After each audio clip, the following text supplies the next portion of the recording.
Agora você ouve uma palavra de vida com o pastor Érico Rodolfo Bussinger.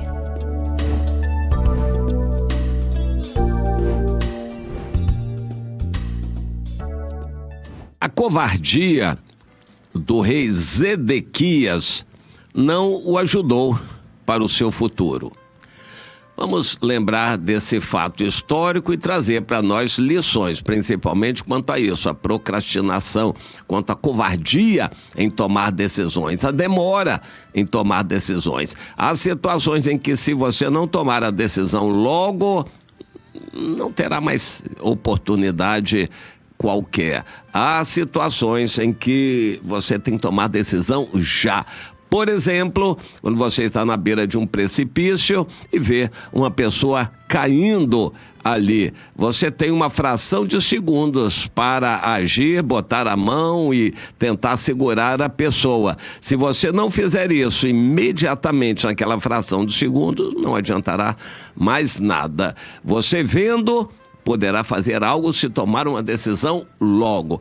Mas se você é uma pessoa tardia para tomar decisões, protelatória, gosta de empurrar com a barriga, vai procrastinando, empurrando com a barriga, deixando para depois, você vai ter dificuldade em tomar decisões quando a situação for extremamente crítica. Quem dirige carro sabe disso. No abrir e fechar de olhos, um perigo pode se tornar grande e inevitável para você.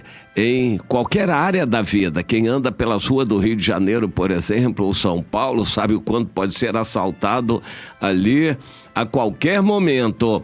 E, portanto, não vai, como se diz, dar bobeira. Não vai ficar distraído usando o celular no meio da rua ou coisa parecida. A pessoa vai se resguardar, se precaver quando você está vigilante, e é mais fácil você estar atento quando tiver que tomar alguma decisão rápida. O rei Zedequias era um líder sem condições, sem moral, sem capacidade de liderança, era fraco, mas o país estava sem outro. Ele era o filho do rei Josias, que foi colocado naquela função. O país se enfraquecia cada vez mais. Ele consultou contínuas vezes a Deus através do profeta Jeremias, e ele sabia o que Deus dizia: o juízo está decidido sobre esse país, não tem futuro, se entregue, se renda aos babilônicos. Vai ser melhor para você. Você se rendendo vai poupar a vida de muitas pessoas, você vai ter uma maneira mais tolerante de ser tratado, vai ser o melhor para você e para todo o seu povo. Não tem outra saída.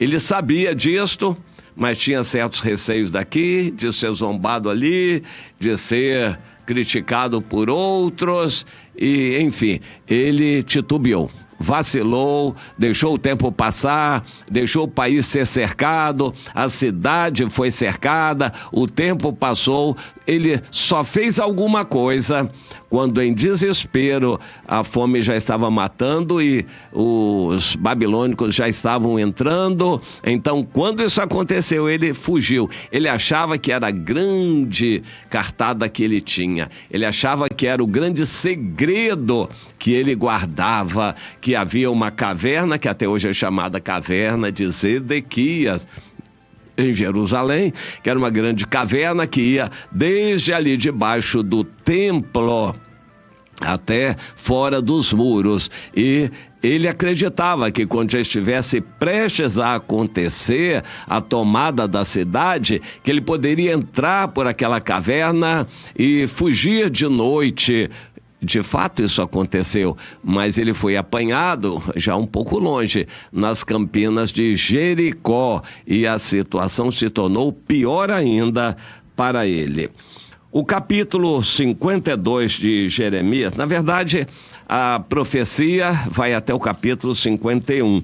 O capítulo 52, que é o último de Jeremias é um capítulo histórico, talvez até escrito por alguém mais que não o Jeremias. O que aconteceu, como tudo sucedeu. A cidade foi arrombada, os homens de guerra fugiram, saíram de noite pelo caminho do segredo do rei Zedequias, porém o exército dos caldeus perseguiu o rei Zedequias e o alcançou nas campinas de Jericó. E todo o exército dele se dispersou e o abandonou. Então o tomaram preso e o fizeram subir ao rei da Babilônia, a Ribla, na terra de Amate, ainda ali na Síria, e este, o rei da Babilônia, lhe pronunciou a sentença. O rei da Babilônia matou os filhos de Zedequias à sua própria vista, os nobres, todos os importantes, e depois vazou os olhos de Zedequias, ele ficou cego e foi atado com 2 cadeias de bronze e foi levado para a Babilônia e conservado no cárcere até o dia da sua morte. Ficou ali tocando moinhos no cárcere da Babilônia até o dia da sua morte. Foi a maneira que os babilônicos acharam de torturar aquele que poderia ter facilitado a situação, se ele tivesse um bom entendimento. Mas ele era covarde para tomar decisões. E enquanto ele governava e reinava em Judá, o povo ia se entregando à violência, aos pecados, à idolatria. Era muita coisa errada que se praticava. Ele não tinha força para estabelecer lei nenhuma. Ele estava na posição sem condições de estar. Há muitas pessoas que estão ocupando cargos, estão colocadas em posição de liderança e não lideram ninguém. É muito triste ter cargo no crachá, tem cargo institucional por designação, mas ele não tem capacidade de liderar.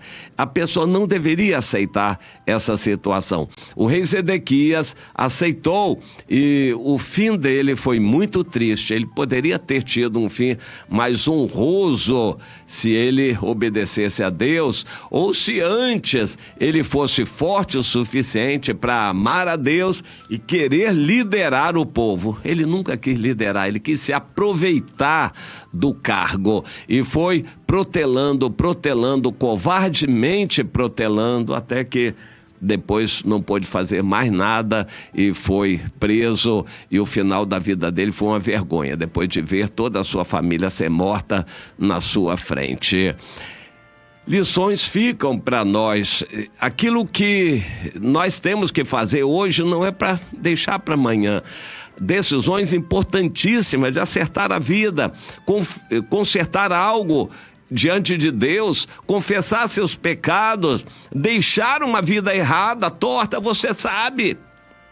Não é para ficar nem mais um dia com a vida errada diante de Deus, porque de hoje para amanhã você pode morrer, ser chamado à presença de Deus e vai em erro, em pecado, se condenando eternamente. Mas todo crente que tem pecado, que sabe que tem que deixar e protela como o rei Zedequias, está no mesmo caminho. Cada dia vai ser mais difícil.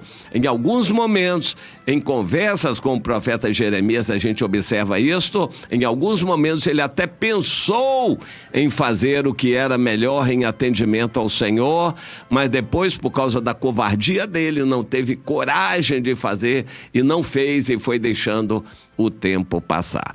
Há crentes que sabem o que devem fazer e não fazem. Aí a Bíblia diz que já estão pecando. Já estão pecando. Você pode estar pecando sem fazer nada, quando você deveria estar fazendo, entende?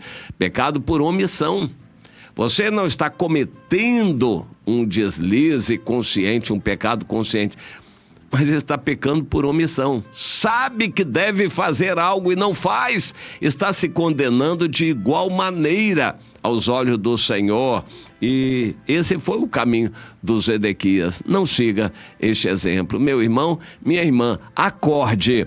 Tome decisões que precisa tomar agora, diante de Deus, principalmente para se consertar ou com quem quer que seja. A sua vida seja limpa, totalmente limpa diante de Deus agora. Nem deixe para amanhã.